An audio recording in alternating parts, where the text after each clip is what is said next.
Baru-baru ini video mengenai pasangan yang memiliki kesamaan data di KTP viral di media sosial, TikTok. Rupanya, pasangan yang tinggal di Bandung ini, memiliki tempat, tanggal, bulan, dan tahun kelahirannya sama. Bahkan, waktu kelahirannya pun hampir sama. Diketahui, pasangan tersebut bernama Raka Augusta Wijaya dan Sakila Agustina.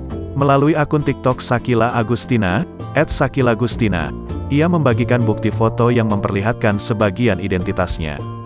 Dalam video, terlihat nama dan tempat tanggal lahir sama, yakni, Sukabumi, tanggal 6 Agustus tahun 1994.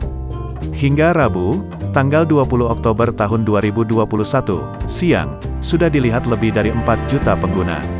Kemudian, disukai lebih dari 156.000 dan mendapat komentar lebih dari 2.000 orang. Beragam komentar pun diberikan pengguna akun TikTok. Sakila Agustina merupakan istri dari Raka Augusta Wijaya yang memiliki kesamaan tempat serta tanggal lahir. Kini, mereka berdomisili di Bandung, Jawa Barat. Sakila Agustina bekerja sebagai mom influencer.